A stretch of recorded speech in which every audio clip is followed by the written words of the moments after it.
Good afternoon, everyone. This is our report, the chapter 9. It's all about laws, policies, and programs for Philippine women. So I will be discussing about the human rights approach. First, we will define what is human rights approach or human-based right approach. Human rights approach is about empowering people to know and claim their rights and increasing the ability and accountability of individuals and institutions who are responsible for respecting, protecting, and fulfilling the rights. Okay. The way the world is structured places some groups at disadvantage.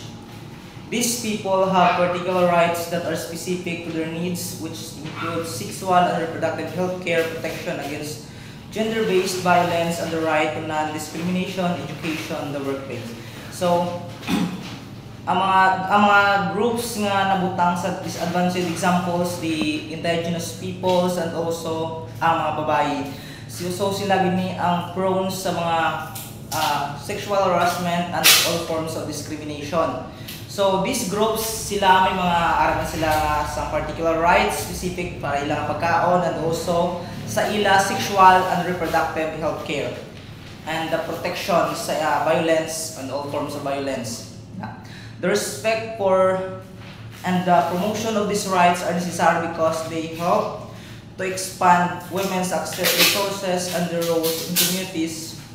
So, ang ini nga rights is very important or may necessary ini sa contribution isa because ginabuligan nila mga babae para maka-access sang mas damo pang resources or maka-take sila sang jobs sa ila maka-take sila sang jobs and also magampanan nila ang ila roles sa isa ka community.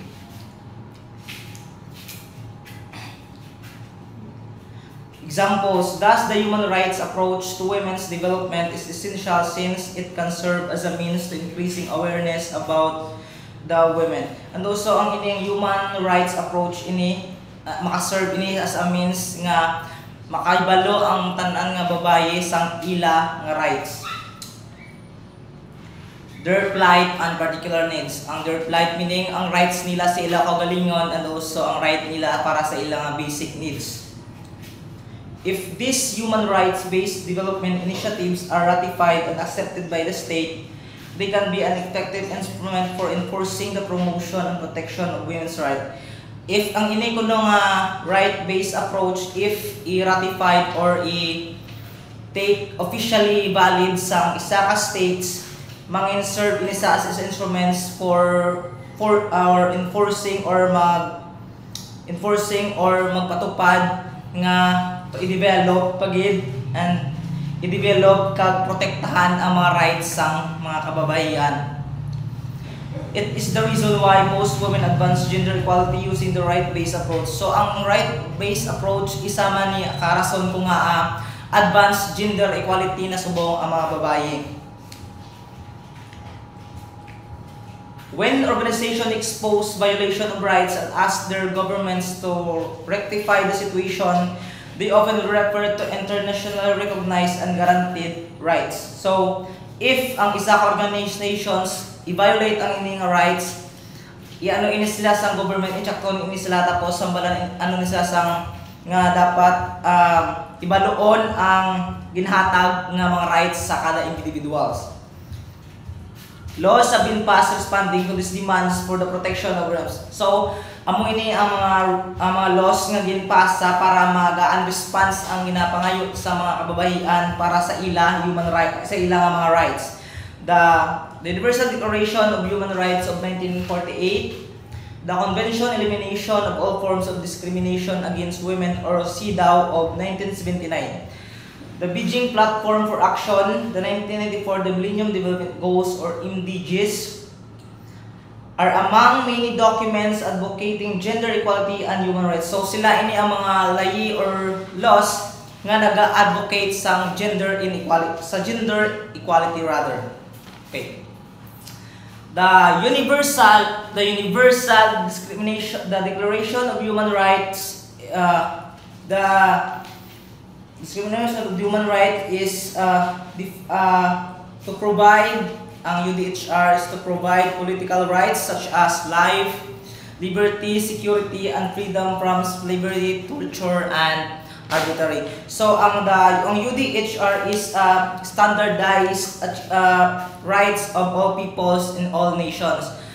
Ang UDHR mo sa atong rights sa politics, rights sa liberty, rights sa atong suffrage, and also rights naton for torture and any arbitrary arrest. So the Universal Declaration of Human Rights is a common standard of achievements for all peoples and all nations. It is underlying premise. So ang underlying premise ng ining right is to provide the same basic human rights regardless kung ano imo sex, whether female or male, lesbian, transsexual, transgender ka man, may ara ka ikaw nga basic human rights. These rights are fundamental human entitlements of person, first because their existence as a person has intrinsic value, and second because certain entitlements are necessary for one to realize his or her humanity. So ang ining rights have a important human entitlements. So ang rights ni ini is imo ini karapatan as a person, una para kay una ikaw is na naturally have a natural value sa sininga ay as a person may ikaw natural have a natural value ikaw. And also the second is certain entitlements are deserved one realize the road. And also para mabalaan mo ang imong karapatan as human being. Kung wala ini mga rights kag mga karapatan sa isa ka tawo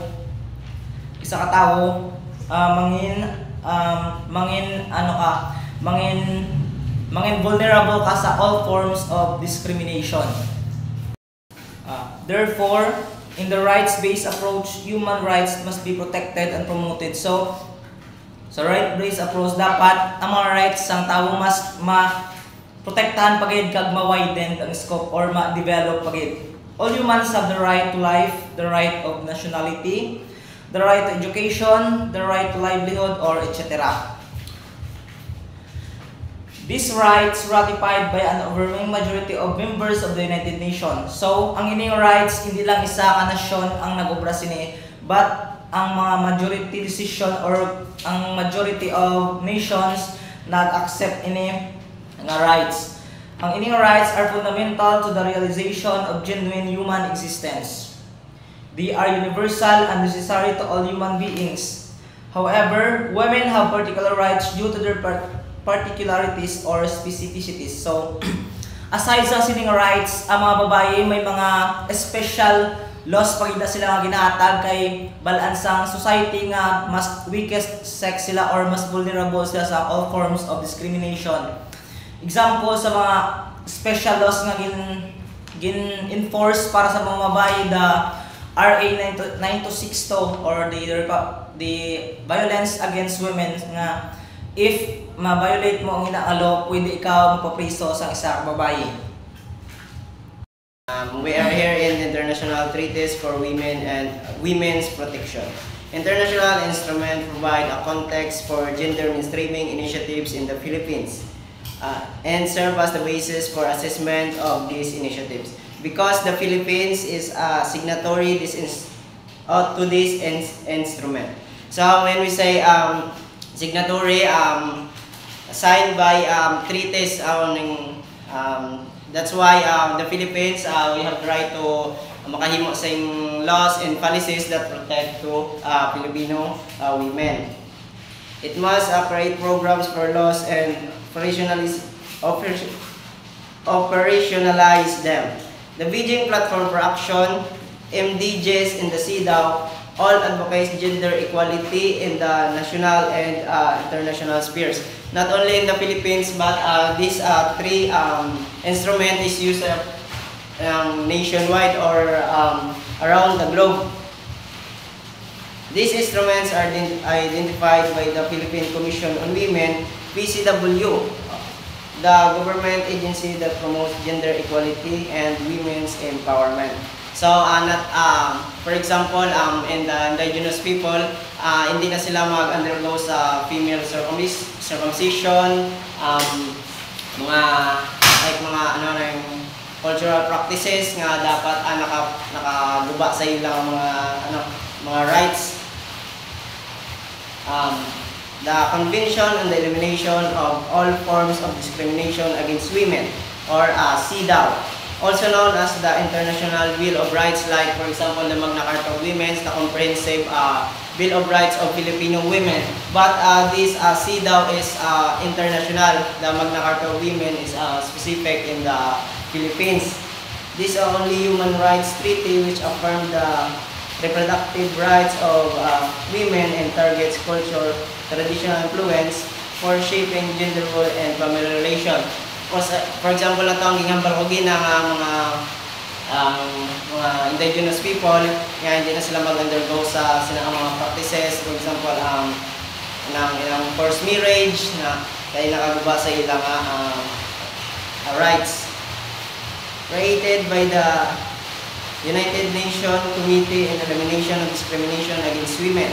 It seeks to identify the different places where women may experience discrimination and suggest policy strategies and to overcome this problem. Ang mga places nga example is gin-create sa United Nations for Elimination places nga identify sa United Nations, for example, and workplace, education and schools, kay ang mga babae maka-experience ang discrimination na ginatawag, kag sila man mismo ang maghimo sa mga policies and strategies para mauntat kag ma-prevent ang ini nga mga discrimination nga gaka-experience ang atong kababayan. The CEDAW defines discrimination as mere distinction, exclusion, restriction made by the opposite sex that affect the purpose, impairing or nullifying the recognition, enjoyment, and exercise by women, irrespective of their marital status, and this is inequality of men and women, of human rights and fundamental freedom of the political, economic, social, cultural, and civil, or any other field. Ang prior gid sang CEDAW nga maging magkaroon sa ang mga babae sang freedom, for example, mag-freedom sila into economic, social, cultural, nga mayara sila sang rights nga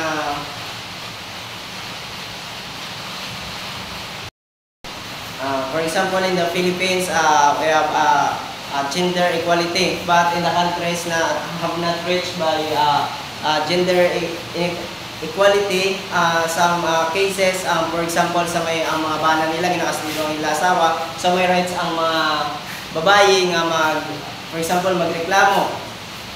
Because CEDAW defines gender-based arbitrary violence, including physical, sexual, and psychological harm to women as a form of violence. Thank you. Okay. Any states or country that adopts the CEDAW must commit itself to end discrimination against women. 1. To incorporate the principle of equality of men and women in their legal system, abolish all discriminatory laws, and adopt appropriate ones preventing discrimination against women. It means we have to include any principles of equality both sa men and women, tanan nga discriminatory laws maging legal system. And we have to adopt appropriate laws nga ga-protect sa discrimination against women. Ikadua, to establish tribunals and other public institutions to ensure the effective protection of women against discrimination. So, we have to establish various institutions to ensure the effective protection sa babae in all forms of discrimination, like ang institution, ang court, schools, and other public institutions. Number 3, to ensure the elimination of all acts of discrimination against women by persons, organizations, or enterprises. So, we have to ensure na we can eradicate all forms of discrimination by person or malikawan ta ang pag-discriminate sa by person or sa aton nga sa aton like tapos sa example pagin sa organization or ma-prevent naton or ma-eradicate naton ang discrimination sa obrahan or sa work like mga sexual harassment dapat ma-prevent naton then and also sa enterprises dapat ma-prevent naton ang ang stereotyping nga hindi makasulod sa or must i-prioritize ang pagbaton sa mga lalaki compare sa mga babae. Okay. Okay, let's move on to